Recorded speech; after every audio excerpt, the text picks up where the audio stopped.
జబర్దస్త్ వారంలో 2 రోజుల పాటు 6 నుంచి 60 ఏళ్ల వయసు వరకు ప్రతి ఒక్కరూ ఇష్టపడి చూసే కార్యక్రమం.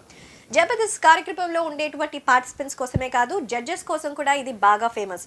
ఇక వాళ్ళు వేసే పంచులు, ఆ టాలెంట్ అంటారా, అది వర్ణనాతీతం. ఇలా జబర్దస్త్లో ప్రతిదీ కూడా స్పెషల్ అని చెప్పాలి. అందులో హైపర్ ఆది యమ స్పెషల్. హైపర్ ఆది జబర్దస్త్లోకి లేటుగా ఎంట్రీ ఇచ్చిన తన స్టార్డమ్ మాత్రం వీర రేంజ్లో ఉంది. అందరికంటే ఎక్కువే అని చెప్పాలి. సో తన పంచెస్ అండ్ స్క్రిప్ట్ ఆ రేంజ్లో ఉంటాయి. సొంతంగా తన స్క్రిప్ట్ తానే రాసుకునేటువంటి హైపర్ ఆది కంటెస్టెంట్గా వచ్చి టీమ్ లీడర్గా మారారు. ఇప్పుడు ఏకంగా సినిమాలకు సైతం స్క్రిప్ట్ రాస్తున్నారు. నటిస్తూ కూడా చాలా బిజీగా ఉన్నారు. గతంలో జనసేన పార్టీ తరపున ప్రచారం కూడా చేసిన సంగతి తెలిసిందే. పవన్ కి వీరాభిమాని, మెగా ఫ్యామిలీ అంటే ఎంతైనా సరే అభిమానాన్ని చూపిస్తాడు.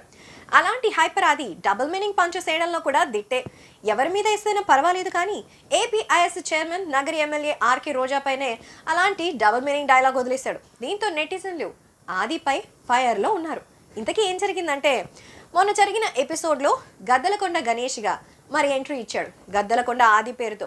సో స్కిట్లోకి ఎంట్రీ ఇచ్చిన హైపర్ ఆది వారికి జంటగా సీనియర్ యాక్ట్రెస్ రోహిణి నటించగా, మరి రోహిణి చెల్లెలుగా శాంతి స్వరూప్ నటించారు.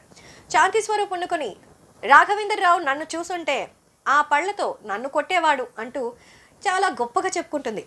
నువ్వేమైనా రోజా గారివా, పళ్లతో కాయలతో నీ నడుంపై కొట్టడానికి అని అంటూనే మిగతా వాళ్ళు కూడా షాక్ అయిపోయారు. ఇక రోజా గారి పరిస్థితి కూడా అంతకు డబుల్గానే ఉంది.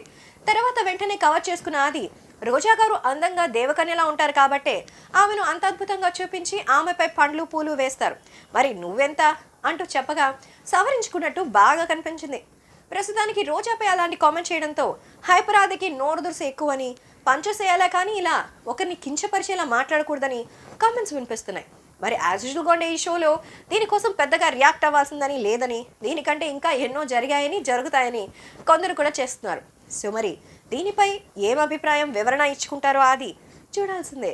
మేము చేసే వీడియోస్ మీ మొబైల్కి నోటిఫికేషన్గా రావాలంటే మా ఛానల్ని సబ్స్క్రైబ్ చేసుకొని పక్కనే ఉన్న బెల్ ఐకాన్ని యాక్టివేట్ చేసుకోండి.